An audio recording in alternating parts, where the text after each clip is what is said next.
mun khat mun nia dam lo gam lang ti ho thagau gi lo thagau palo nai kha i tau pi de we hi pathian him mina chong chi bol de we hi ama wang chu hi chi ministry se na bol bol jenga hi chu na bol bol jeng hilai mun na chu thila sanga lunglut na mun hum so the ton bowling chu hi yong hilai ho in a hin jing ka si in kau se ho thila sanga be ho tin hol hol le hon tam che di chom ka yo pha le lấy tôi lang yong mi mai ti ai chu muni od mun not lo di zoi ya chu muni od da le no ki lo chu tilum nan tu ka ti no ki lo ai wang lai du han lai ka he poi haulen phai ka he poi hang cham ka he poi chabang phai ka he poi chikim village ka he poi hoi lam ka da chun hi chu bol le chun tam che tin him te la china lang kau jong leng lu mai ti ya chu pathin thun pi sem dan satan chu mun not hi bin ti chu ya chu van til chi la ho la thagau ki lo thagau plo kau si nam si za chom au ma hi au pui ki te lo hi ai wangin au pau hi e ho dang thagau galwan ki nei hin chong le e ho hi thagau thing in e chen khum wa i pin tha wa le hi chu isu wa cheng thei lo ding hi cheng thei lo de disturb bang a bor thei chu thagau ki lo thila sanga ho chun pia pasor pa yong chu pham a disturb jo ti chu i pha na sat na ham a pham kha jong thin bol mai thi chu banga pasor pa sunga pa thagau gilo cheng thei lo chu a chen thela pasor pa chu ping tha lo hi jing ya chu tu ga he thei ding chun na sunga thagau nopta thagau gilo kau sin nopta chen thea le alagau hin kho boi na lai hi chong le cho hi on thanok na changai nei wa entertain na bo la le agama thagau gilo thagau phalo na di hello ong lem gut ai chu mi khat chu jesu christa kang la ya chu thagawin atumin din chu thagau chu no do wa le chom ka ya sunga i ma cha thagau thingam lo ya chu ong thalu na chu azat sagya kho che ti chu he cho ta bang chu in tin le ya chu thila sanga hi ki cha dinga ka se hi poi za bowlinga ka se hi poi ama wang thila sanga i nei ho hi i ho la sa lo di zoi thật xa lâu đi rồi thân nộp xa lâu đi rồi nó bỏ kia là thân nộp sẽ điếu mà thân nộp sẽ chấp bằng thân nộp thì chúng là video về điều rồi horror film mà mệt thì điều là trong cái yêu phật là khút ti chỉ là chú playground cái số thế thì chú ý cả sẽ nó mua hết satanin ăn bùi là he van til gilo he he chi van til gilo hay lấy xin ao mu va abang kau si abang thagau gilo thila sanga cha chom ma mo hin pathin bi doi hi disturb bor te ding pathin thil gon ho zo si hi chu chi met te ding ai the chana atam thei pe na dam mi de la puilu te ding gan cha ho sunga lu ding mi tom ding mi su gan thei ding ti ho hi mo ki salal na pi pen chu hung hi a hi ahin la mi ping tha di ta hin khu sunga a cheng dan thei poi a chi chu ama sunga chu pathin lagau cheng hi ta ji chun lagau bu in asu zo poi asu lo zo poi lagau bu ho lagau gi lo hi leng le han lang mi su boin pang jong le mi ping tha di ta khat sungai lagau bu cheng thei lo ai lagawin a to me kawin su gan thei theu he yam ti la kaw siong chu i pham kham ai wang na sunga lagau bu a chen lop sel thea le ping tha lo nei ai chu mi ping tha ho sunga lagau thing cheng hin lagau thing chen na chu lagau bu lut zo lo ai ya chu na sunga lagau bu a lut jeng thea na hin kwa chu lagau bu ki chip jeng thea le mi ping tha lo zo na hi ding ya chu bible in satan diabol chu mun ot hi bin ati okay abana hin mi ping thao ho chunga di ta chu lagau gi lo cheng thei lo de abana hi chi lagau bo le kau se ho hi ninu nung ting le satan to damon me de la ton so na dinga kisap lut khom ning a hi ti tabang lagau gi lo lagau phalo mi su boi ho pathin langama cha na dinga su boi ho hi tabang ho hi ninu nung le damon me de la ton so na dinga le lut hung hi di wa hi he chun van til thu jong het ngai hi Christian te ta san itiwa hin Christian te ta san tama tam he tu na se hi topic khanam ni ham thumam khat bo hi seya tu na ke chai chi zui lo ai wang ai het i sei no mu chu van til thu ki che ta na het lo wa he le van til ro na nup do ma na man di van tili pathin atil hoi cho on khun atil hoi lo vana pathin atil tol ho ti dham na atil le hoi cho asar pathin asar pathin servant thacha vana le ya yong hi chu chun mi ama na to de sign ki bol hi ya chu lagau gi lo hawang chu ba le le chu imu lo thu ya umu e chu wang wa chu hot entertain ki bol lo hi chu ki bol ngai lo chu che sanga chu lagau gal wana itin di ho bung sunga cho ta sa lo di na entertain ni la tam che che di ai lagau gi lo pa chu mi la satan chila pa chu mi ti le to Michael vantil Gabriel vantil Seraphim vantil Cherub vantil ki ti chon sin na nei lawa dan ho chu nang til tol ho hello e cho pathin til tol ho zoi ki che nai mo pathin na man cha ho hin on khon aman cha ding ho hello e ho ni man cha di ho hello ti chu la hin nyaw khat bi ga sei no me ne a khu ti lawa le tu la thuil tam ba lin tin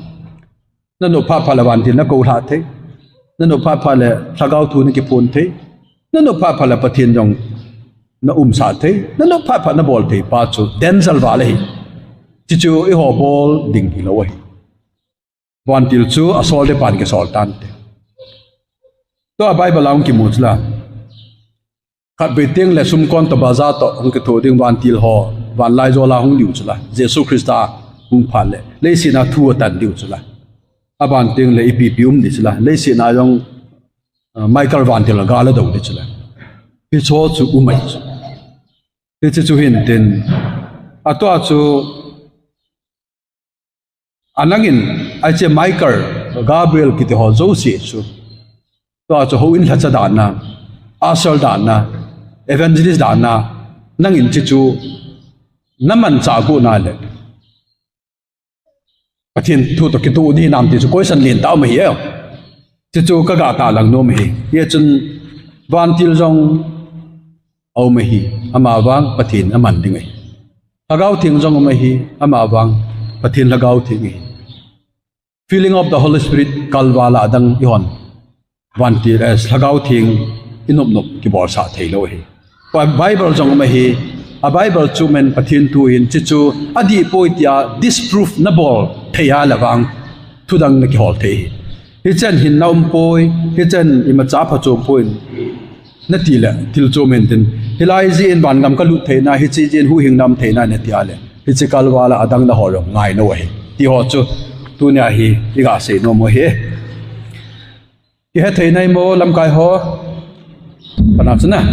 any question kan hong kin nei a chai na baptist te a hi na bai chakhar bo chu sau chei thei chom chei thei hi wan til thu expert chu ki lo ho seminar ilawa tu nya thu se ki panwanga hi question ha na do wa ka het di lo mai thei ka het lo wa yong na kho poi pasol dang yong ma hi alo yong le tu a hilai ko na don bu thei lo yong le study tha bor moi lo hi any question Bible thu lagau thing thu van til thu e choi ki koi khom he oi pitinga ham tele Bible ai boyo pathin thu ai boyo i boyo wa so thu dang ki hol beu abana chu lagau thing thu a i boyo i pitinga ai boyo ham tele lagau thing inum num ai bol abana chu van til thu i pitinga van til thu ai boyo ham tele van til inum num ai bol ya chu cho thu mi ki koi mo mo adang tam tam no hildi kildi tama tam chu kai bang cho thum hi i koi mo mo hi do thi mam ndongo Bible chang khan in siming 1 Corinthians chapter 13 verse 8 ngai lu na hi imati chana mang tha lo ding a hi thagau thu sei do bang chu mang tha ding a hi pau chum het na zong mang tha ding a hi chi na le het na zong chu mang ding a hi izena mi ti le e hon kim lo wa he do hin kim lo wa lagau thu isei do jiwa hi abul hing cham kim hong ting le akim lo cheng si hi ki subei ding a hi it's a Bible sang na sei dung ju ya chu tu ai sei ho pau chum thon le lagau thil pi jan ham khadi mang ding a he ti ngai lu na wang mang lo ding hi so hi mang ding hi iti la mang de ham a time aman na ding pha chu cham kim when the perfect has come a cham kim chong phala mang ding a he Ichalaya acham ki mati hi neutral gender la ki mang hi. It's neutral gender la hi ja chu it's Bible Revelation chapter 20 verse 18-19 na it's pathin thu gau thu ki sei hi Allah do loading akoi do loading tia ki khum kha pa hin completeness a perfect pa chu hi tia ki la hi ya chu 1 Corinthians chapter 13 verse 8 9 10 in a say chu acham kim hung ding hi hi chi phal le chun hi chi thagau thu sei do le adang da hin mang ding hi awanga amang lo di chu ngai lu chu ba na yong dan ding hi ai chu hi mang ding hin ti la mang de ham aman ding phat chu a perfect pa acham kim pang phat hi chi acham kim pa chu epigrammal ki mangam tile neutral gender hin hi chi neutral gender chu Bible hin hi chi Bible chu aki khum kha ya chi hi tia ki la hi a question chu answer in tin na nop lo chu thil chu mai ta na a question bang chu answer kha di adang mam aha kaya na nga chu ka to chu yang le tu hin ke ma ka het dan ka mu dan Bible a ko na ka sei de mi hem hi kausi ki helo he na mi hem ki hin ama wang le si na Lucifer le loi hong ki jep la pha na hi anung zui ho kausi thila sanga dim se de tai he cho hin mi sunga lu do ba gan cha sunga lu do ba a chen khum pi ji we na a chen khum pi the nau chu a thagau thingum lo ji hi ya chu asunga cheng chu kausi hi ya chu mi him pa yong chu kausi nu kausi pa ki ti hi chi chu i ho ni min vo thu hin a mi him chu kausi hi pon asunga pa do chu kausi na atum pa do chu kausi hi ale chilaya seiding chu kausi chu hi chi tabang mi chu aping tha theidam question na hi chi tabang mi chu van ga ma lu theidam ti ke het chana wang chu hi le a mi him chu Jesu thi san hin sop thing la nei lo hi Jesu thi san hin hu do la nei lo hi ai wanga chu kausi chu satan chi la ai ya chu kausi dinga hi thi san vat khat nga ba pu iti saw hi Lucifer le loi ho dinga hi Jesu thi san vat khat jong ba lo hi chu aba mi hi ma dinga vai ya chu hi cross a ngai dami chan nau thi san hung lung pa khun a mi him pa dinga lunga hin asunga atum pa kawada lunga hi poi chipa la chun hi chipa chun pin tha na nei phal le asunga chun thagau thing cheng in tin ai chun asungwa hi noi pathin in thing ni hun het lo ham ti chula na Bible en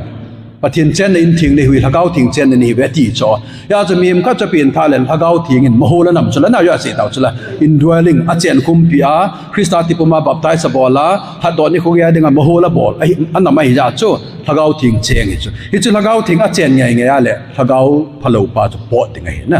a pot pha le a thagau wang chu wan gam lut lo ding thagau ka ti thagau ka ti chu kau si chu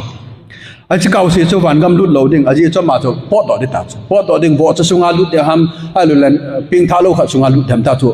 da le di ta chu aba ami him pa wang wan gam lut ding hi a ji chu Krista chu mi chon cho hu do ding a leyam Jesu len lang chu Genesaret dil len pangau chu mi khat pa chu kya chan chana thi khawani ke pipim chula na minim piam jala legend ti chu legend chu sang gupha yam ga sei ne chu sang sei ne chu plat piam company khat ti le se pe yam ga sei na battalion khat ti le he jam ga sei na legend ki ti teng la chun a battalion sanga tam ti na he chu ya chu asunga thagau ki lo pa chu tam valentine Kema Zanel ailula legend ke heti cho hi chu hin dai wanga Jesun chu ano do pia chi bo cha sunga lu do ba na alagau akau si chu Jesun wan ga lu sai lo pe cho ami pa zo chu su theng he na ya chu ke mudana wang chu mi him hu do na Jesung hin akau si ho la ki ho chep ho le a chon si ho ding ta chu Jesu hung thi he je chun Jesu a hu hing chang ding hi ama wa akau wang amin mu ta chun wan gam lu tha lo de na akau chu kida tha de anai mo ai wang i ho la chu stigmata mai cho kau se te he ti ta bang na i chu i ho hi cho hi chi the ngai i ho level yong hello lai i chi se chu na ti am nu mai khat ahung je ne ya thagup jo wa yang ahung gai lo wa le a sei te ki i ti ni am awa thep de du nim ki ti cho nam na cha ka ti chu thu sei ji hello te na i lo mo alung gel zau ta hi lo te ki cho coi ham khát chun chân xe này ai yang là chấp bắt tao cái gì cho âm nàn cho cái thế nào ai bảo chứ chú anh mà ni nu pa su khi lom ki hello chú là có em có cha này gì thì mà yang là à theo mình nu x nu pa bôi kít đập về cho nào lom x pa bôi cái bang coi mò hè kút tí mạo không mẹ chỉ pa su là chỉ đàn cái tăng hết cho bang phải về ta cái gì cho nằm nằm cái gì thằng chú à cầu sẽ thu xe luôn à social issue mà mong is lung put đàn hi nice sai rồi hả na nice sai rồi mi khát chân u chấp à này làว่ากับมากี่chânลักสมลังสุมังตาที่ลงว่ากับจูก็ยังผัดหงาเลยแล้วยังทุกชนะไหนติดเดียดแค่ปีที่นี่ฮัมchân này rồiยังเฮ้ประเทศมินchân nàyที่ง่ายสิมีตีเลยกิจใจอำนาจตัวเด่นนะบางจนเตะปีขนาดนี้จนแค่ไอ้มองนู้ยังทุกชนะไว้พัดเด็ดตัวนี้แค่จะปากเดียตุปากเดียแต่ใช่กลมนะอมองนู้ก็มาก็เต็งอมองนู้บุญเป็นมาก็มันรู้มาตัวแค่ตุปากมิติกันได้ทำเดี๋ยมีตุปากก็ต้องเลี้ยที่หัวตรงนั้นที่รู้มาตัวก็เถอะอาเก่าสิทุเสียเราจะว่า social issue ตั้มตาเหอีเลเวลนี้มาเลยเก่าสิเตยองจุกิติเทนันเตอาจีจูตาสตาจะมองจุเก่าสินั่นนี่บอกผ่านมเดียนนะตัวนี้หัวบางทีเก่าสินี่ตั้มไม่จ่อเก่าสินี่ตั้มมาไม่ยามนาเลงเตอำนาจคู่และคู่กิกาเลงนะผู้กิบเบียนเตียงจูกิบเบียนเก่าเบลผู้กิติจ่อไอ้บางอาจูตัวอันผู้กิบเบียนเตละกิบเบียนนั่งละเก่าสิเอาไม่กติป่วยนะเอาป่วยกติป่วยเกี่ยวตัวบังโลไม่เทจ่ออินก็เตหัวมาลายองเก่าตั้มไปเตหัวลังตั้มมีหัวเป้าทอลังปะเก่าตั้มเก่าจูมีใช่เนี่ยนะเก่าอาจารย์จูเก่าสู้เจ๊จ่อตั้มเจ๊เดียตัวหอมเจ๊จ่ออีพิงอาหอมเจ๊มแต่พิงท่าตั้มเจ๊พานาจูถ้าเก่าทิ้งเช่นในอินตั้มพานาจูถ้าเก่าบุญมุนนั่นในรูยาจูวอจะซุงฮัมบงซุงฮัมมีพิงท่าโลหะลาจียาจูถ้าเก่าพะโลเก่าสุอีลาวาหอมเจ๊อาหอมเจ๊ป้าจูเก่าลุดปูเตตีนให้จอมนั้นนะพันไหนโมอัสตัวลุงไทยเสเลยอาจารย์มัมลังอาเฮจิบังหาเตะเห็นหาดิโจตาแกมีอาจารย์ปังก็แบบแค่ตัดสิหาป่วยนะเกี่ยเหตุนาจูบันติลฮีอธิไทยโลหิต้นทุยลจงฮีกิบังโลหินกิเสียติงเลยในวัยหมอคิดเดินป่าสโลนั่นตีดีวยหินไอจงจุยเสียอะไรมีเหตุนั้นสัมเบสเซนอิมูคำจูอิตูจ่าลอยมานะอิมูโลซีอิสตัดีโลซีจูกิดอนโลขัดไม่จ้าเจสุคริสต์กังลายมีขัดจะสูดมาจูจิลาสูดำฮิลอนนะเฮจิลาสูดำป้าจนหัวบุ้งคนเลยหัวบุ้งมินจูจิลเราเตะไม่เตะจอมนั้นนะจิลหัวบุ้งที่ฮอดขัดจะสูดมาจูบนโถอันนั้นนะบนโถหัวบุ้งอะไรอย่างเลยลาซารัสสูดมาจูทานนาคุณนะทานหัวบุ้งกินไม่ถึงนะ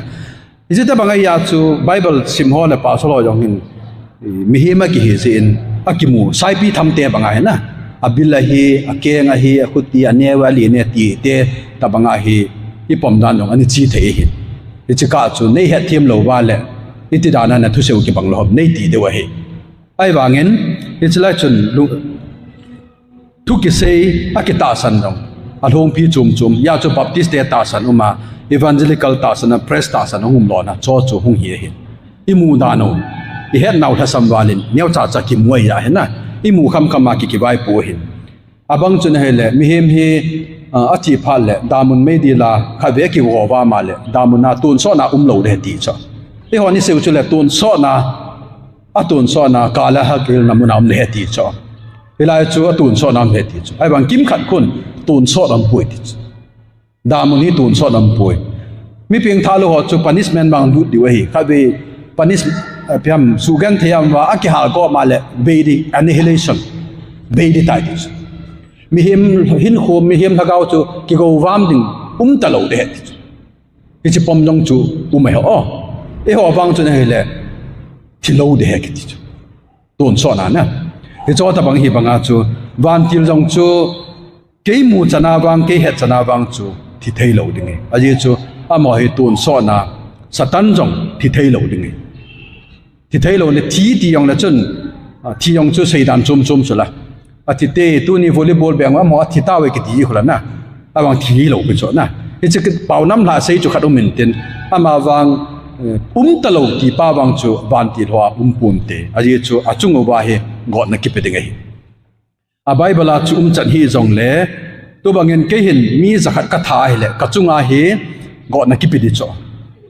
Me Zakat Tatlan Katunga Tabang got na kipilet, me along dam there.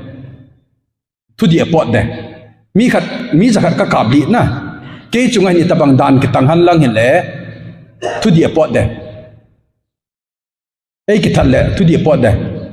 Airport them. People airport there.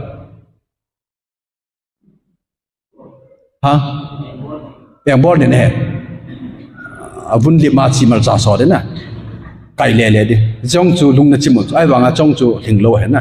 Ke chu mi zakat ka kabya le. Ke hi zakat be ka thi ngai. Hello ha. Hello mo. Zakat be ka thi ti chu on kho long khat le mi zakat long ki te lo cho. Ni che ta banga chu Lucifer lit. Mi billion hizat alep la kau sinam si le vantil kilo tam tan hizat lom ei pui chat ve ba achungwa thupi kitan ding hi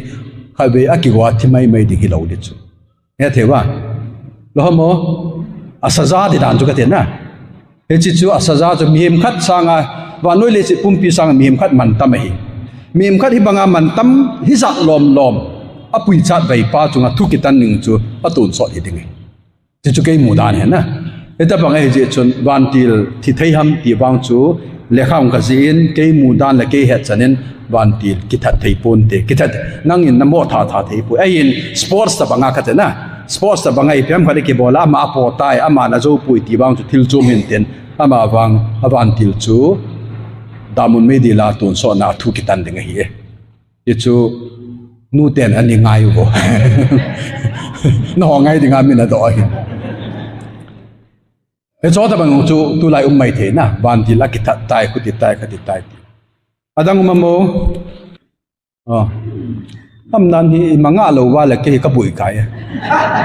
đừng đó nó sẽ chết ê ha rapture pha là hiện mi bình thảo ho tol tàu am thì tai ada là hiện mi bình thảo lâu xì thì tai rapture jo pha là khôn thua sakang cái bản như này Jacob lung hem na iti pau ho trong lệ Daniel hafta asom sagi na pa na rapture chu iti dam ki hello hi rapture na ding assign ki pelo mel chi na ki pelo hi second coming wang mel chi no me ho yam gam ka la kan ba ung ki do ti pa ho e wang rapture chu iti di ki hello ko ni ai na mi ho jong hi rapture lai jaw mai theu chu ko ni ai han mun la pa na kum la khat wa rapture hung thei chu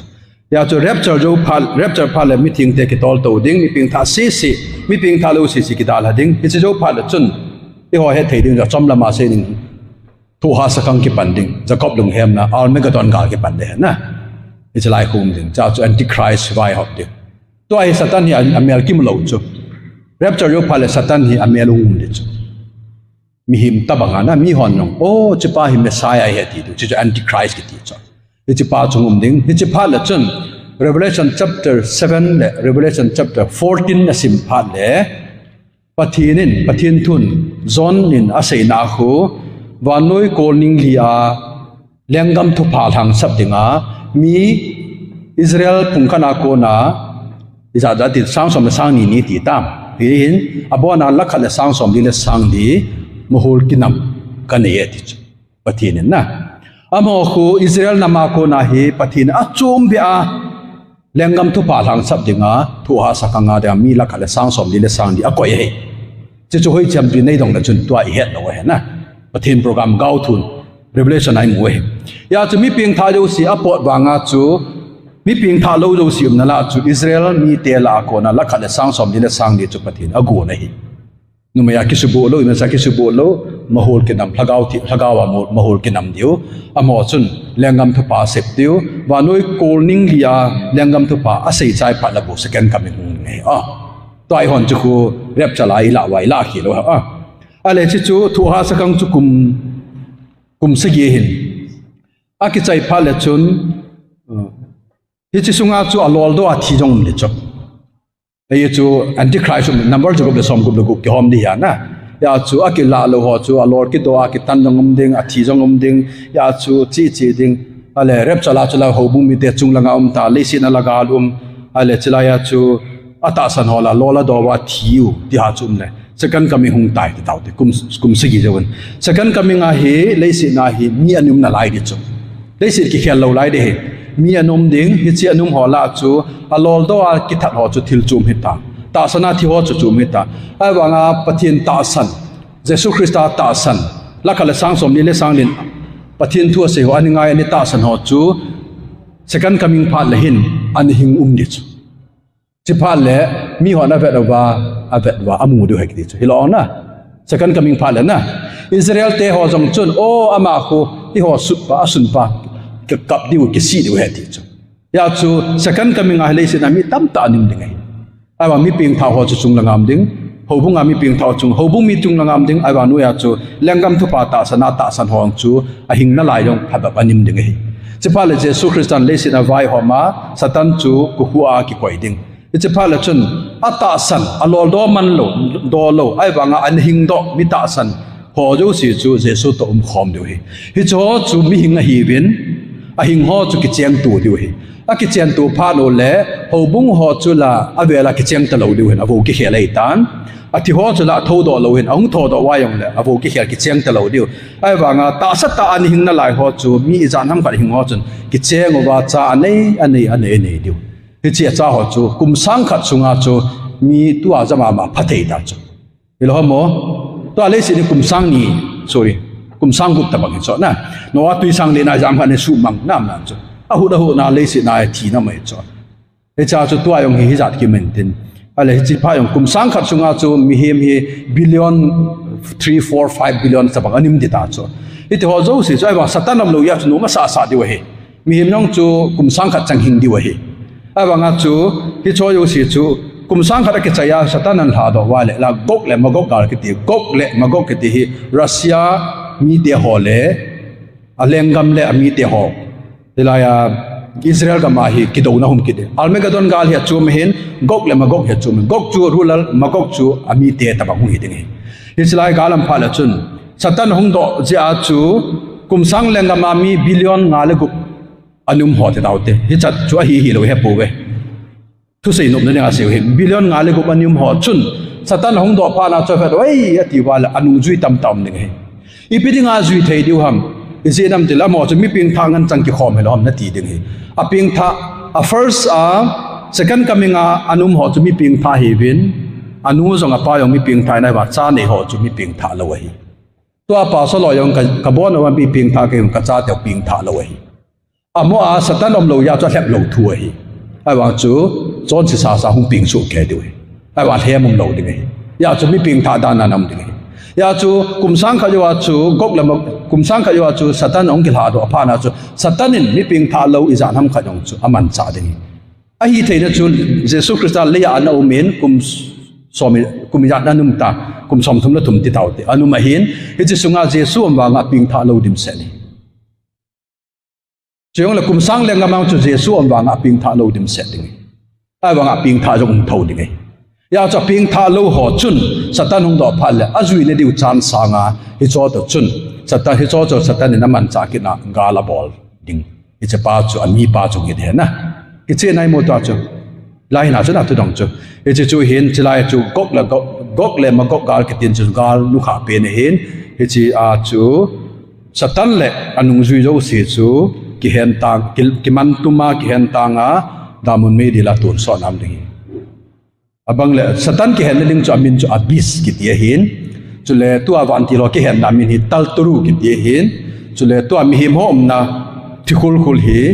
ipi ki se pi ham tel le mi ping thaom na hi paradise ki ti hin chu ta le mi ping tha lo hom na hi tamon hell ki ti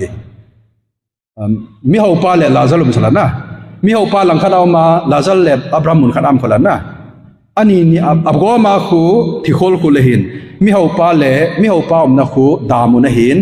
lazal le abraham na khu paradise aba thoki ni phat le hila kum tho do diu ya chu mi ivui pha no le I ho confuse chu tu nya pa ko ma chol du che tai ไปป่าสอดป่านั่นเลยนะตัวนี้ป้าก็มาโจดด้วยตายทอคิดนี่ลองโทรด้วยตัว confuse จีหลงนะไอ้ป้าก็มาสอนตาตอนผมคิดอย่างนั้นเสียมทีจ้ะป้าสลองกะเกลที่ป้าก็ไม่ตีป้าก็ paradise กี่เสียนะอ๋อ paradise เยซูคริสต์ครอสมาจนมีขัดป้าจนเยซูนักกำนันลุนพาเลเนเห็นดีเลยขัดป้าตัวเนี่ยก็กำโลปีมเนี่ยจุกกำโลปีตัว paradise เหรอเอจุกวันเยรูซาเล็มคุยเหล่าไรอ๋อวันเยรูซาเล็มเหล่าไรมิถิโฮถ้าก้าวอาสุจาทิโฮอธิพารุเลเอาหน้าบุญอหีไอ้ว่าจุกวันเยรูซาเล็มเหล่าไรฮีเรียบจนนิติงและ paradise สากุนะหงทอดดีวะฮีนะฐานะกูนะหงทอดดีอิติฮอกูจะคุยเห็นยาจุบันติลกิโลโฮมนี่ตัลตรูเห็นจุดตาเลเฮจิลูซิเฟอร์ละเกียนนี่ดิ่งอบีสเห็นจุดตาเลมิปิงท่าโฮมนี่ paradise เห็นมิปิงท่าโลโฮมนี่ hell เห็น hell fire เหล่าไรทำไม่น่ามั้งโอเคนี่แบบดันคู่ก็โดดลงตั้มเต่าก็เสียตายแล้วงั้นป้าไงเต่าเต้นนะกายมาอย่างตัวลายบ่อยนะฮะจงคิดจะระวังนะโดดเที่ยวเห็นนะไอ้จู่อันนี้งานในโดดเลยว่าไอ้สู้มองตรงระวังน้ำสังบัดจ้ะโอเคตัวถ้าเขาทิลปีอธิฮาวไบเบิลอิเซอุช่วยเลยamong ding til kidang bol jesu christa ale sol cha ho kanga chu bible kizi chai lo lai a hin athu sei ala sa ho kipana to pai ti mong he ti testify born ding le evidence le proof de ding a chu pathin in til kidang long he an bol sa ji we hi chi chu hin ai wanga chu ani be be lo chun peter ho paul ho yong chun aruma lo wa jong miat ai ta kho bol damu chaจงเลยพิทัลเลยปูลหอยงจ้าชีเลว่ายงเลยอัลลีนะพิทัลอัลลีอายงมีทำไมอ๋อจิจูอนุมาฮีไอ้ว่าหงจีว่าแล้วใจน่าฮีอ่ะปูลินยงที่มดที่สุดทำโยตลอดจ้านี่จะสร้างจนน้อยชุมดำนั่นเองแรงพิทุยทำเขาอันดอนดีจ้าอันนั้นนะยี่จุดนั้นเป็นสาวเจเป็นเลย New Testament พัฒนา complete หงฮีต่อท่านาฮีฮิจิกีฟอจงฮีอ่ะ purpose เลยกิปานะทุปาสุจานะเดียนะฮิจิจูหินฮิช่วยยงหิมังเดียวอ่ะซิสอหิตายจากกิลาหิไอ้บางฮิจิช่วยหิบางอ่ะตัวมีสุดามิเดียกิฟมองอิติปาวเขาขัดเห็นไอ้บางปะเทียนหงเสียนจาลาอิตาวาดำเที่ยวเหมือนนะนู้เตหอนจงจ้าเตตั้มตานะเต่าปีวาดำไม่ป่าสโลจงโฮมพิจิตกองว่าก็เต่าปีตั้มตาดำไม่เห็นนะเกี่ยหอจงพิฮัมมุนขัดมุนยาจงกำลังเหตุอิตาวปีอาดำจงมาจ่อปะเทียนโลปีเนี่ยวิดีโอกีฬาโลทูจอมนั่นนะก็เลยยงเลยห้อยลำขันไอชียอันดำเล่าตาดำอิตาวปีอาดำจงมาจ่อไอตาวปีจีจงไม่เที่ยวมอเต่าจีจงไม่เที่ยวยาจูปะเทียนเต่าน่ะสังเอตุลายาจูทิลกิดำยงเทียตุลายาจูเต่ายงกิเต่าดำเทียทิลหายงกินอดเทียดิ้งที่โจโจสิอันงอลาปะเทียนหิงเต่าเนี่ยจะละเทียดิ้งอามาวังมีขันนกิฟกันเนี่ยอติมองงาเลยจู่ๆกิฟไอ้พาเลชนอายุอาศัยจู่จู่คำเบลบุยองจนเทรกอาจุนเทียดิจู่กิฟไอ้เลยแต่ละนี่นะกันเถอะนะยาจูฮิจป้าคุยเหล่าวินตัวจะปะเทียนก็มาอิตาวนะจาละนักทุ่มจันุกิปิดิงเหอดีจีจนอดัมโลจงอิตาวเลยทำเทจงเลยสมเลไปหาซองอิตาวเลยสมเลไปกินนิ่งทิ้งเทเนี่ยละจ้าละสมกิบอลเทอามาฟังกิฟมองงาอิลาดิงาเลยจน hospital ง่ายเลยอำนาจนะมิสูดำนะกิฟมองงาอิลาดิวาเลยจน hospitalง่ายเลยกิฟเมซีซีจนดามินอาทิเลยตุตียังดิจ้ะทานโมลาวจ้าบันทอดยิ่งเที่ยวสมนั่นนะอาทิลุมนามจุกตียาจูจิลายจูเกยมูดานินเฮ็ดฮิลเที่ยนะเฮ็ดฮิลเราเนี่ยดิวจุน a purpose a give miracle ni bol hola dang ana aji pin ta chu ki pa na tu pa ki sei pa chu non christian ho dang hon phatike cha pathina kun mo hi te he the ni ra evidence ding le biham testify bon ni au ma hin hi chu all in amang chai tai ama wang tu la ya chu taw yong ke taw dam the hi chu pa hi taw na za la hi na ha taw za la hi chu taw dam hi ya le chum new lam lan kom lai kan kom ba pa chu pu ngam to thang hung dam lo chu BP stroke ani chu in ko wen ka chin da ul chim na chu a adu chunga ka khut ka ma ka taw pi ale ka taw sung sia sa yong lip thai ni chu amda du ka na ai wanga chu mun da nga ka chi kina le covid la ya chu mi ka taw pin tel ka taw pi amen ka ti da thi ki to chu ta chu ka ki phalam na ale cha chu an seu chu high p te chu high p ha dikan pan covid lai ta doctor ka toi sol chu cha an sen tel pastor pa a thi ko na hi ya ka sol na hi bo ve tàu nó khát về chỉ ding chú kalung môn đi qua căn xóa lại bộ na adam gia đình nhung hay bùi đi qua pun khát dong thon hốt cho ama chú cancer na chỉ ding mò ngà ai vang chú tàu nó khát về chú en sung mi ten cái bài lại lại đi ya chú ai chỉ ba chú xây lâu qua cái lệ doctor bút chú cái chỉ bên tàu nó cái mình ta về chú amen cái tiêu hai đến hai mang cái doctor pan mi thi cái mù doctor là mi thi mù yung cho na mi thi cái mù là nôm sắp biến hình tệ cho hai đàn cho na cái sắt nông lâu mà chăm lâu mi càng lệ thì ông lâu nộp tài cái xây nôm chỉ bị ham đến lệ gift cái này ai lệ cancer bao nhiêu đam đấy cho na hello miracle chu bol thế cái ai lệ na cancer na ai ông là đam đấy cho ai bảo bắt thiên lung cái họ là bắt cái chỉ năng lung ấy lệ đam sản cái gì ai lệ BP stroke bao nhiêu đam khát bao nhiêu đam lâu hết nè, tôi ấy họ dùng hít tàu biểu đam mà đam lâu đam hít cho hít họ bol thế này tập bốn, bắt thì hít tàu nó asana nó kinh ngắm hít, nè, khát chip tay, Israel nè, tôi Israel ấy họ gama Israel cái hết, ya khung ngã chỉ họ khu, cùng sang lên gama qualified điều Nam, đi hết cho, eligible điều Nam, ticket, chú cái số điều Nam, đi bài hết nè. Kum sang lengam hi Israel te kinam na chu kum sang lengam hi zong le kum sang lengam hi Israel te se lo ding hi wa no ya second coming a hing na lai ho chu Israel se an hi lo de hi gentile mi zong de na cha chu gentile zong ding Israel zong ding hi anama chu na ya chu chitin nam pin ong ki ti lo na ho hi chu kho hin tun ho bung jong bela chun ho bung hi Peter Paul ki to hi Judami chala na abana chu Cornelius ki pa chu Gentile mi ki chu ho bung jong hi Judami Greek mi Gentile mi ma banga Judami Greek mi lo wa bon wa khat hi ba ti he na kum sang lengam pha jong da chun hi ta banga chu Judami Greek mi hi lo wa pathin ta san ho khom na hi ding hi wan ga mi hun pha nu jong le khum jo sia chu Juda Israel pungsom le pungni min ki ji ding hi quạt dâu xia chụp phùng son là phùng ni min cái gì đừng hiến khu ma chú sol trả họ min cái gì đừng hiến đó chú này về sol trả họ giống giàu đi chú quan cái mà chú na ông đừng quạt na chú để Israel tem năm tay asunga va le họ chú năm tin vai pi năm tin vai pi thì chỉ đang năm đang họ cái gì này na ya chú pathin nên mi đặt khăn này bốn ya chú hậu phùng giống Juda mi Greek mi cùng sang lên ngam giống chú đừng quan cái mang chú đừng hiến cái họ này sẽ phải lên nó họ mình sẽ chỉ là hình lồng lụt thấy buồn thấy bao của đi lô cho đấy na trong đấy họ nó họ UPC họ bán cầm đút bố bên đấy nó họ 7 đấy họ bán cầm đút bố bên đấy thì họ bằng của xây lô đấy na năng KBC này vào ngã cho nó lụt lô mấy thế cho lụt nó đừng cho Jesus Christa cái ngôi nô thế sana sọp tiếng họ bảo hiện na UPC thì ông Jesus Christa ta sana lụt đấy chứ là amo na doctrine na kibai họ mi cái bằng quay thì thui na 7 đấy họ chút thì Catholic trong chút đi, Baptist trong chút đi, cái họ trong chút, cái vai họ nên để ya bắt thiên sang cái bị sinh ngày lụt mấy thế chứ, hàng ngày lụt trong là chân, hiện nên này lụt nên lụt đầu đi, ya cho bạn cầm lụt nên đừng bắt thiên đặt khăn này bồi thì hết na, bắt thôi, đang mà mo, mà hi, làm cái bùa hi, ai số tổng cái tuổi cái lom tai, cái gì đi hi, bạn thì lên Jesus Christ đã biến apat bạn akal tàu, cho nên ông kít kia asasa di wahi asa sai lo asasa azan duty na alu leng le jesu chung changa hi boi di we ti dai chona asasa pa yo hin la sa pa chu hi lo la chu hi lo na sa zo he ole pathian ni ho lim pi ti hi sei mo hi lo na sei mo hi lo aje chu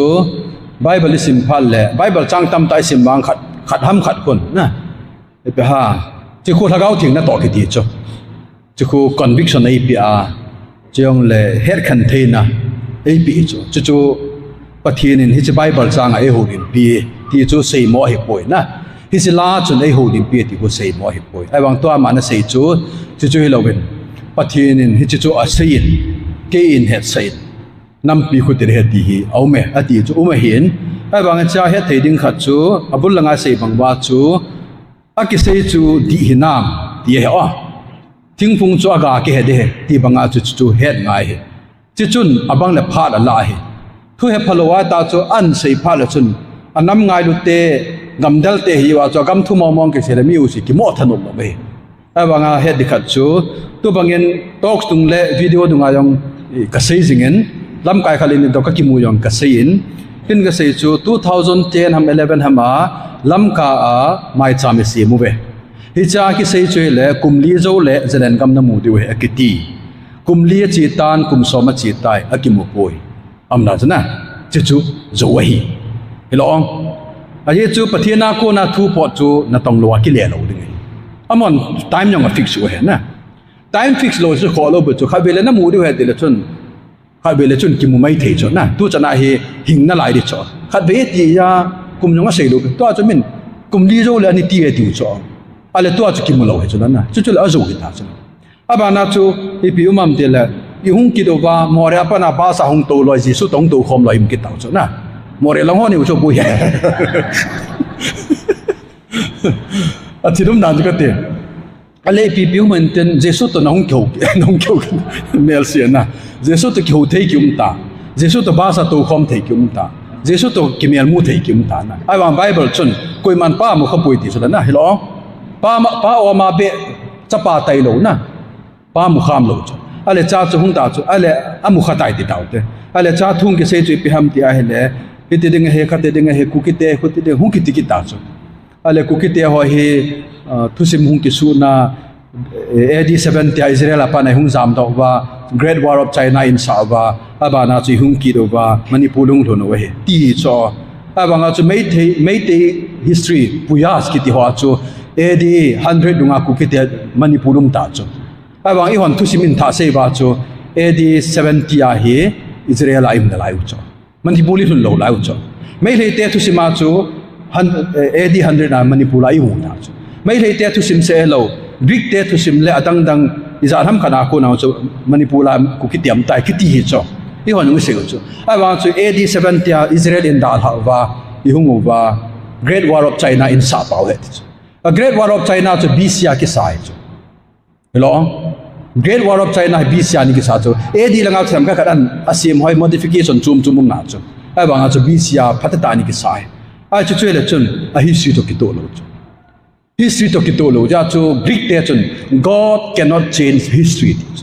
history adi dan nan chu Greek te chun pathinen jong thusim mi anung khel ji pu ati wi cho ai wanga chi ho thusim le khabu iji masadawa AD 30 Manipur la yum taw mai le te thusim ma AD 100 dunga Manipur la yum taw thusim dang 100 AD 100 na Manipur la kim ta thu in tha pat wa AD 70 Israel an ba hichi in gal kai wa China ga mi chi wa ung kile ki wa la nga ung thun ki ho ta bang chui cho nam na le khabu dang jo si to ki to lo history tong ki to lo ima cha tong ki to lo a chai China hi chong chu man mo so am na chu ka na ale tua thu hil za chum ki na pathin hi tia hi khu tia hi tia i sei ki tau cho hi ti ho zo se chui va na le chun tua i sei ho jong hi ani gel lau chun pathin thu to ki to lo ham ti hoi ta ngai to nga hi cho tua i sei ho le i phon ho pathin hi tina se a khu tina se ki tia ajing la umji lo na a thai la umji lo ti ho chu ke ka bui na hi cho ka bui na ki tian la modi hung ji a pathin in thu se ang nga thi ho chu ke ka bui cho am na chu ka te na helong modi hung ji a chu pathin na thu se ku cho sei lo hi cho alo le hoi lam khana mi khat evangelist ka boi ja chu ni tha pathin Gabriel chung thei ta ro cho om na ju ka na hi cho ta bangai ya chu hi cho hi inam sunga bol lo di cho a bol ho na bol lo di we mi pin jong cho hi pathina ko na hi poi ti i he no ai cho til ki dang chu mi o sin na bol thei cho satan in jong bol thei na til ki dang bol mana tu bangin moria hin boarding hi yong le satanic church ka hung bol lang tam ta na hung ngai gam bi lam kai hung mai thei cho alo yong le lai dong juju na khat bol lang mi tam tang alo la club hor khat ki bol han lang nu mai pasala keng nga lam na khat bol in ki bol han lang le hung di chu lei si na chu thil ki bor na chu min dal thoi hi ama wang adi pa acha pa apha pa jo chu thlen ngai he na to lam kai punas do chu tu la ya pathin in head sai pathin hi ti na se ti hoi i chan ya ta ham ta a history ho khang je nga jong zo ngan chang chu la am ba chu na khai bela chu mi khanin choi in sala ka se yong he pon mui waung chula na ning ko ma chu uhula honga isu zuwa to sawa chela wa ta joya sabwa pi bol mi khanin mi nam lam ka o mi hiti bo me min hitabanga aza bol ti kin ka se chi ho ki za bon sang zo 2010-11 la song pia ikiput mu chun na sawal kara ki po sang ikiput chun na sa he lo am na ka na koi madam na ka se lo pe cho ka se pa hi pi ham tile hi tabanga impress hi wang chun na chu bang lo mi yo si yong I thanu bo ba a hi ta mi ti wang ben a hi poi I pisinam tile pathin ai ho pi ti ho chu a zo se hi chi tabang chu ine nom ki ba le ta san be thei cho am na ta san be thei cho atwa chu ton mosi thu se le david thu se le paul thu se le john thu se bona ki bang ai chu ki bang ti chu a hang thon ki bang ai chu ai bang in 2010 na so pi ho hung ala nga hung sei ho to 2015 na hung sei pa to tu a se khat cha ki bang lo hello pathina tu ko na thu po dai le hilai ki se le cho a hang thon a chi ti chu tu a khat cha ki bang ngap lo pia 2010 na hung ho chu tu lai hai ki muhan lang tha de tingan chang chu amna chu ka te na a vun tan ki ve le tingan chang chu abana 2015 ve la hung ho chu tu a he a thu ki la kit ta lo chu a zo wa se he di lo he che pa chu ti chu a tu a ho yong chu chom pha yo pha kon di in sa lo mai te chu na abana he a chu I be ham thil khat om po po la tu til hai thai yeng sangin ho bung bible protect na bola le pathin ngai du na hi de na Bible hi Muslim Hindu le hodang dang ho le satanin chi hi Bible hi attack a ball jinga hi ai ti ta le Bible thui li a ki suni min mi hoi aton na vai na mo len dam ti hi satan na to hi chi chu nangin na protect ai le pathin lung dei ni hi ding ho bung hi pathin ar tu ne hin ho bung hi iti la ke dam iti la chawai dam ti satan le nung ju ha ki sal wa na hi chi la ya chu nang jong naga lu na le na di lo ama bang ho bung na protect ngai KBC chu ti le ka protect zo dem mi on kuti sei jong le ho ya KBC chu a phat na ding ka gel ding ka na 7 day chu phatia ka ki bol ding ka na Catholic chu phatia ka ki bol ding I polo ngai chu amna chu ka na KBC ama KBC dem Catholic ama Catholic dem 7 day ama 7 day dem UPC ama UPC dem pa hoi lo de chu a ho bung chu patin lung dei pa chu ipin tha deu chu hin yum nam ho bung hi protect ngai yum nai ki loi khom na protect ngai chong la pathin thu protect din he chu mi dam na helogan pathin lung I tu naw zo he na phanai mo okay khatna Bible hi a paper hi ki hai khum he pon che pa he na paper hi ki hai khum he pon chule a typing ABC jam pa hi ki hai khum he pon a thu ki hai khum he na ya chu paw akile wanga chu athu pa chu umahi ya chu ba pathin na hai committee pa hi a pe pa hi pon a Greek le Hebrew chu hi pon a tha do ku ki chu hi pon a pai ta paw chu hi pon a thu zo chu inspire a bol hi na chu khat na hin tin he chu ai lo la chun hi che translation ho hi imalo isu kha do he na ai chama na chu hi chi pathin a hai kumai poi ta pai de yong ide lo hi a thu pa hi tua bang cha translation a chu Africa ga ma chu bu bangam pui tu chu bu bangam lo ya chu is Isaiah chapter 1 verse 18 na chon si bu banga bang de ti pa khona coconut banga bang de ti we ti chu ai so mo context chu coconut jubi abat aban dan dan chu na hita banga chu umahi a translation pa chu he pon a thu chong la ami pa yong chu inspired hi lo hi azi pa chu aman cha hin thagau ting apui hoi aman hin pol chu a hai khum hi pon a pen chu hai khum hi pon a paper hi pon a thu pa a word pa chu hin he chi a word pa chu translate na bola na man cha chu nanga dinga silawa hin original Greek hi sia original Hebrew hi sia inspired here aung kile do pa na inspired hilo hi ama wang hi chalai chu translation na china chu error thei error ti chu neu cha spelling mistake khalanium thei it's a spelling mistake hi zakat la point bo hi amnan chu adi pen na dinga mina translate ya chu Greek le Hebrew theme lo ho Bible le sa lo now he chu khong hi ye chun a translation pa chu he che pa hi a hi poitia la de jong hi pon a thu inspire hin a thu chu hai ko ma hin a thu chu lai ho he thei dinga ma hin he chi a zema ko na chu a thu ila wa ichi chu hin pi we ti chu khanan ka se no mani ni na chu le hita banga mi ta ipitinga Nepal le China missionary ai chiwa amunai ka chi lo ham ti he na tu bangen i ho hi freedom of religion in a way tu bangen i lawa hi chi chikim beng moi lam khan la ko mandilum chona mandilum mandila ko pathin tu na ka sei khawa ki sei khala wa hi aye chu respect hi a mandil chu ki respect hi pon a hindu chu ki more respect hi pon ama wang chu pathin tu a sei dan a channel evangelism iti pha la hin ki mo bor hi lo hi iti layam khanin koyam khanin pauna bazala pratabata cinema hall maya chun bo mi chon se hotin preaching a bole ti kana lo amna chu ka na hi cho ta bang ya chu gospel kiti evangelism kiti yong hi a hi chadai wanga chu tu bangin 7 day hot ki tu lo chi ho hi 7 day hot ki tu lo mana chu ka ki chi han lang evangelist son neu nang chai ho ka ki te the lo chu amna chu ka na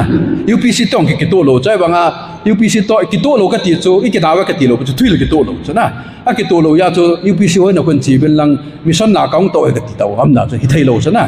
even new life tong chun i hoi old life ya mo new life so even new life ho yong chu i doctrine chu i jama ki bang lo chu ki ba lo ya ki mu khom lo chu e chi ba na chu new life te ko ma ga chi a missionary na ga to di hi lo hi freedom of religion um hi respect yong ki bol to hi ama wang chu a bol thei pe ni bol thei pe ni chu i ho bung i ki protect ni we na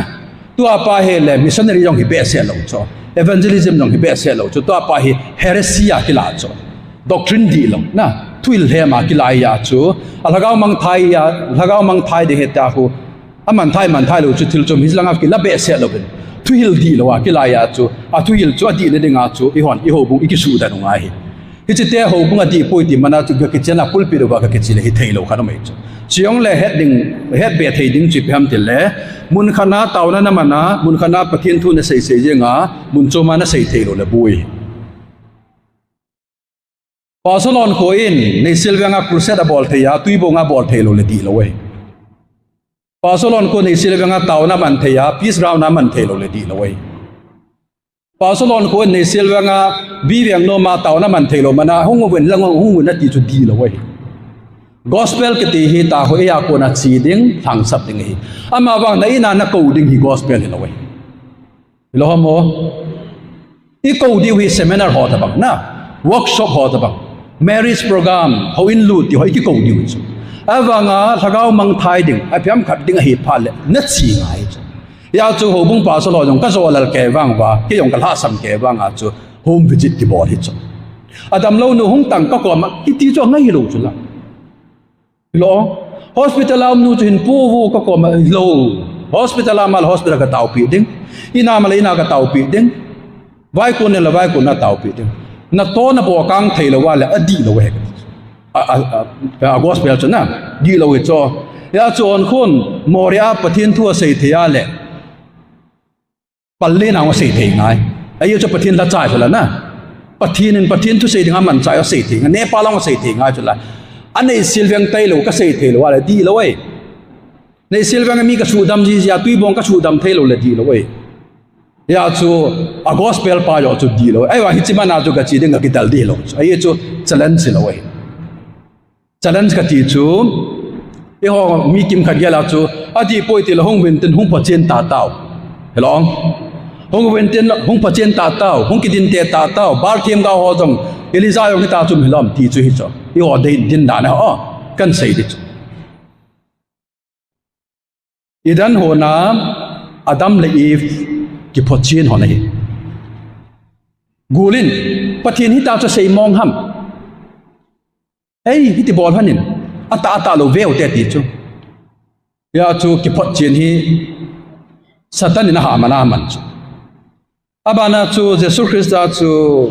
satan nan hla ma chu hi chi song hi chang ha so san chu te le me hem cha pan hi ka heading hi ki phochin in proof ki bolin hoi na pan ki chom tham alo jong la bo khomin proof Jesus ki proof ham ki proof lo a ki proof lo ya chu Jesus hi lo ham hi thâu ipinga ki proof lo ham satan no ya lut lo test hi het chu ai chu adam le eve chu test masa thu ta chu ya chu Jesus chu ki proof lo he o pathina hi na proof lo hi le chu awang satan na demand chom khaya cross a ki khain tin pathin cha pa nei la kum na tango khuti tang ke ni hu do tangai pi na bol hong ti chana jesu ki proof ham no ki proof lo oh hingu cho na hong kum chi tau te ti lo cho nang in ni phin ha ka van til tam tam a ye cho van til ko ha the chana ki proof lo ipizin satan in na sei ja ki proof lo om na to ka te na itia ki proof ha thokit nya ki proof vana kala ki proof ong ki phale chu on kho a ki proof na ding chu tui bong hello chu more hello chu jesu ko ma ka ki proof chu hello mo jesu ko ma ka ki proof chu e ho ki proven ti ho he bol lo di bu chu yong le old testament na thil ki si chu te kha na mangin sabat na ni de he akanga ki ti chu to akinit lo chu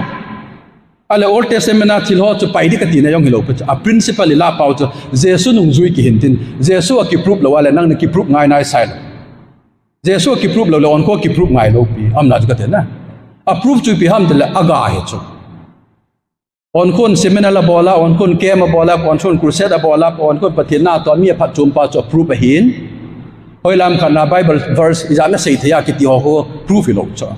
sermon na bol phe nam ti ho proof lo ya chu I hon he diwa te umbang chu hi le gospel he ki ti hi going out hi adam lo ana samyo si kai na hongo ki ti gospel ta he lo ti chu hi lo ding peace ground na tau thei lo wa le ti lo more ana tau thei lo le ti lo chuyong le mi ministry khana ju ka ki mo interfere thei lo tun tu bangen e ho I kim wel wa kha le ni yong hin lai mandil bol ho hindu ho yong kon Christian te hi van ngam lut lo de a lu yong le mang tha du tai ten lang hin PPP hung bol han lang le di lo hen na chi chu akam din mun jong be ye chon a di nai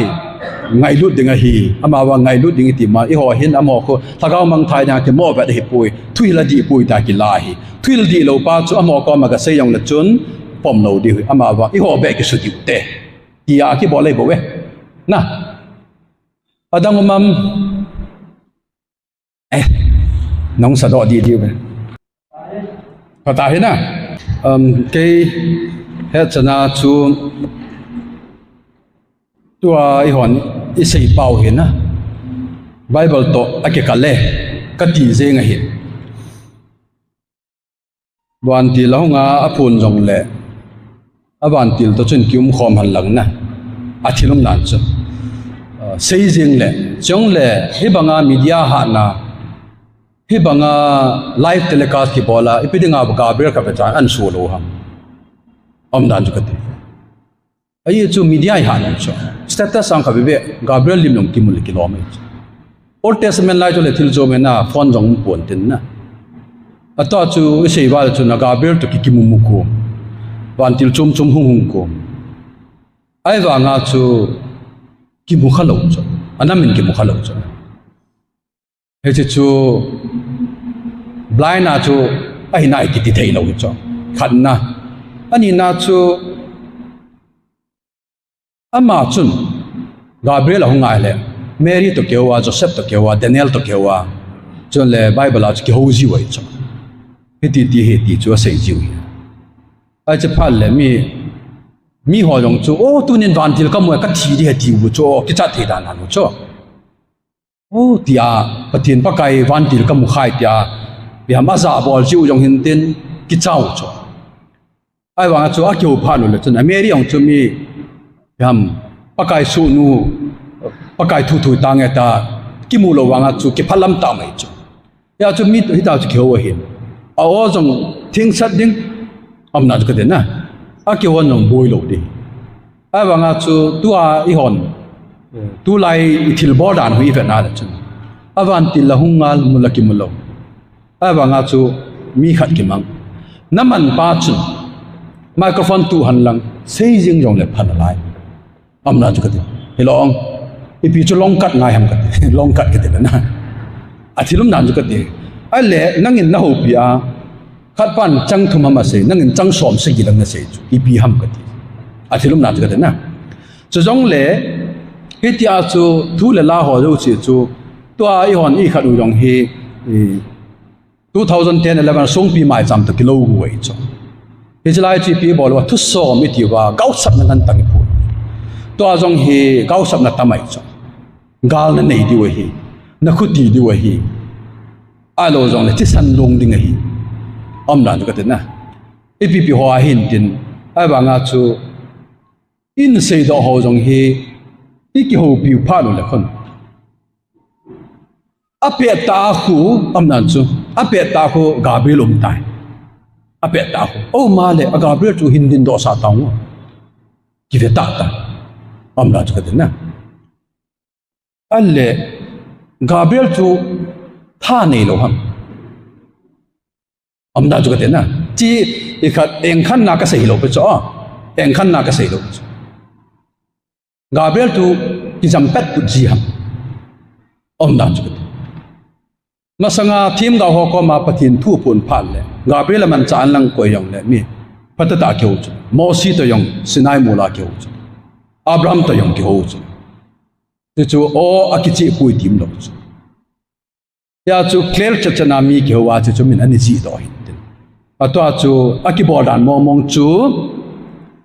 ke wang chun Bible to ki to lo hi mi kim kha chun thim sela dem yong dem hi bin pom hi bin ti ta ke chun pom hi chung le adi yong adi pui ka ti he o pathian na chakhan hi na adi pui aye chu hi ta ko pathian in thu phon lo a system chu su hoi yong na chun a Bible ki chai pa na chu na la do yong le na koi be yong le gau sap na cham de na chan de ki ti ya chu a ding jang hian lang ai pi chu yong le a hi thei pui Gabriel chu na mula moon Michael na mula moon Seraphim na mula moon a kho pui mu di ong hi pon den tup di ong hi pon den awa a kho pui ama wang pathin tu kalwala thil Gabriel van tilin pathin tu pal ke lewa chia koi be de chu hi thei loi aye chu Gabriel chu pathin til to le hin shot to le hin asar sa hin pathin dei pathin ni laya gau thua ki phongno si complete hi tai koi be hi be na tia Gabriel da koi be ding chu hi thei loi di lo mo aye chu Gabriel chu pathin si mi chula Lucifer len pathin thu anin hi chan ge hin ja chu Gabriel ni hema man ta ka ya chu Gabriel in jong hi chi Bible kalwal hin thu hung phung pon te ya chu hole ho ki hem pu de ki ngol bor pu de ata san ho bang thi chana ta san di tai tu ata san hoi na i bi ki se ona ta san di ta chu i tau nau chu hung ki le de hi ama wang i ho wang lut po te ai chu hichlaya chu biblical lo Bible to ki to lo he on khulungyal to ki to lo he lo Bible to ki to lo he ya chu thuphon hitia om pa hu Bible to ki to lo he Gabriel in Bible kalwala thuphon dang dang apol lo de chu jong le e ho hi nam dei than ni tu chu na pathin hin mi zo si hi anama lai Israel te hi ipidinga tem Roman chapter 3 ivet wale hilaya mudiu chu Romi te hi ipidinga pathinin nam dei thana ti hamitia le number 1 athu chingtup dinga hi athu chingtup ding le wanoi le sin na athu salwa dinga ko chu Rom pathinin Judami te Israel mi te athan hi wangam du dinga athan hi lo ka ti chu wangam mo du dinga athan hi lo ben athu chingtup dinga athan hi Hichikal wala hi adang hi pathina dinga ami te hi tu a chu Israel te khela no wang ni ki pi ta be ti ho da bangi se un cho alo hichibala chu chu ti ai tai ale manipula chu kuki naga me te ki umma ai chlai chu amei pathin chu e ho langa pang jing ki sei jing gana zo di utai galam ta poi ki ti to la gal tam che ti ho chu na yo ka se history na pup ngai ka ti ho chu nu mai janam ka din hung se ya kum li zo le zelan gam na mu de hetia talo thiem gau ka heti khat hung do kina ipi phama sei kina gam tin na se adi kit talo tu a jong galum talo de hetia ning kum la ki phong jeng awang gal kho che ti ho hin hilai thil ki bol ha di poi ti phat chit na hi ya chu pathina ko na hi le thupon som na sei cho bona di ding hin ko dia kha da di lo yong chong chu pathina ko hi lo wa hi di pa chu i ho chu som la kha da di yong na di mo ke ta di lo pa ki ho lo hin na ja chu pathin in ku ki te se ngai lu nei poi van noi le se nam mi zo se ngai lu hin pathin hi dat khan nei lo si nei lang nei lo pathin hi bovin i ho to i pathin ho domesticated god so domesticated god pathin hi i ho dinga ikiloi khom wa chi i ho wai ku ki te pathin ai gol i koi mấy tỷ Pathen Naga Pathen Kol Pathen ai coi talo cho kukite Pathen ai ki coi khao bin tin chỉ vang he i ho in ta san na khalan in ne yong le di lo we ta san lo de ta sang hi vô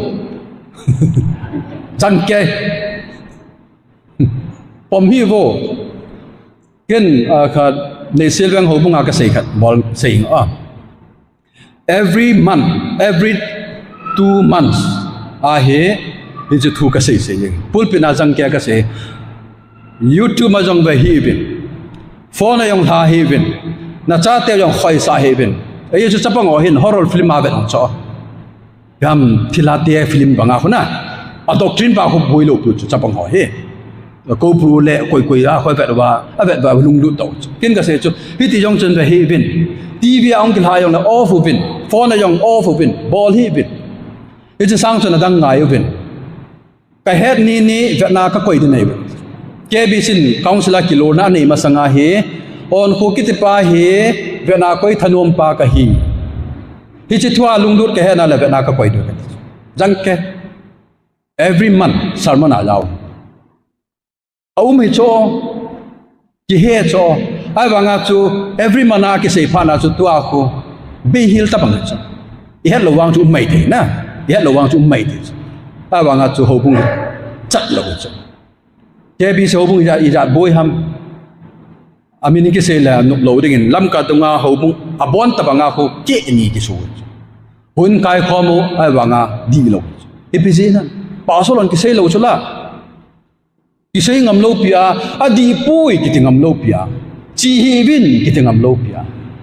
sei yong sei hi bin lang amna jana pom jong pom hi bilang ti chu ke hi na hello cho ka bi pi to ki to lo na ke la dan ka ti bo mi la dan chu thil chom hen ten min yong la dan chom nei ding hi awangi sei nom chi pham te cho hi iki chat lo du number jacob la som gub other card chung chang ayong chu hal hai leu chula hal hai lewa ki holoi riban let til ho ki holoi mi ti ho gong na certificate ki gol han satan pu mi ping tha lo pu e ti chula hal hai ki thaya a chi si cho chi ta chula na heis ma khawi chan tau cho chung nu ko ma na KBC na da la ai wang ho bung do yo si i save do chula atong chu a thui la lung lu ta be tau amo yong inung ko chu ai wang hong do thei lo yang kho lo pu chu kho lo ka ti chu hong do thei lo i ba ki lo da ai wangen adang wang idet ong ai chu ho bung ke ni ding lung gel nei lo hilaya naw na ki pui theya tuina lu theya pakain jon na ne theya achuta le baptized service na bol baptism service na bol theya Christmas na man theya New Year na man theya mission na to theya Pathen na to khom theya in sumai cham na sim theya hu hing na thu jong bible na mu the i pi ha dang i hon du na lo mo atang hol dim lo chula ai cho bona lam cho i sei bang ba hi chi bible hi disproof i bor jo wala kho lo disproof i bor jo lo wala adang hol lo de tun rut te ho thu sim bang ko naumi te in ko ko belhema ki la ha ya chu mob ga ma chiu chu mi pa thum thia a chai na ko naumi hung kile hu chu an ne am pha na hung kile he pathina ngai lu ja hung kile he lo chu belhema Israel an ne am tai ti pha hung kile he pathina ngai lu chi lo he pathina ngai lu na le rut le or pa jang ko hung hon chi tau te ti chu hung hon hi na ti chu ya chu ama chu min naumi pleasant tin pleasant chu anung chi pha na ko bitter a kha mi hon naumi hi lo he mo ti chu ho bunga hi chu lai hi le kha lai hi um du chu ki la ha pha le mun khana ga chi ji di lo chu lo mo ho bung hon sa ka hin mun chu ma ki comment tin hon sa chai pha le ti hoi lo chu ale tu la ho bunga nom the pon ti hoi lo chu ho bunga chu na din da cha ke de more ho bunga nam la more ho bung chu a phat na sin na din cha ke de na kha na pe de chu chu lawa hoi lam ma an gan jot hoi lam khana praise and worship ga chi hoi lam kha prayer meeting ga gal hai ipem khat hi jing chu belhema ki la ha pha na mun nga chi ho awang phapu be ong kinung le lang ben amenu yong pleasant de ta cho hitapon ama ho min chu bitter a kha hi ho bunga hi ilam lot be se ale ni kha leng thu di thu ta Pathen and Bayong an hop ti tau te hong ti tor pha le iza chai chu inung lut pha le na elo mo ale na nup lo he chita bang hi ya chu ho bunga hi ipan cha ke do he more ho bung Howlin Pai Chikim Chabang Pai ala hoi lang KBC hi yong le UPC yong la koi yong na ipan cha khe de thuil dang hi ipom lo de ai chi hon Bible ki pom hi ai hon Bible ki pom lo la bang chan thil chom Bible ki pom na chu pa so lo yong Bible thu ki se ya chu adang bang hi entertain bol lo phan cha te naw teng lum lu sa ngai pon TV yong la ngai pon phone a yong thanop nop na de ngai ve yong ngai poi ai chu chilai chu thil tam ta chu te ka ti haภาษาดิวตามภาษาเต่าเต้นนะตัวก้อยสนจูป้าเตียงไงดิงอ่ะกี่ต่อไงกระหังตู้บุบไปกี่ยองป้าเตียงไงดิงลอยนู้เตียงไงดิงลอยตัวนี้ทุยเสียบินก็จงก็เฮ็ดคำก็เสียหินเฮ็ดเป็นก็เฮ็ดปนจึงเป็นทีมเป็นก็เฮ็ดปนก็เสียหน้าปนจีเละเดียร์ข้อเสียก็เสียยามแต่นอเซนติเมนต์สุขเทียงไม่ทีอินตินวิจารณ์นุ้ยสีจิเล่เวดาจิเล่กิริตซาจิอาก็เสียละหิบินลังอังไงดูจิอาเสียฮียานี่ละปีเดวินปากายมินิงกติมูบิน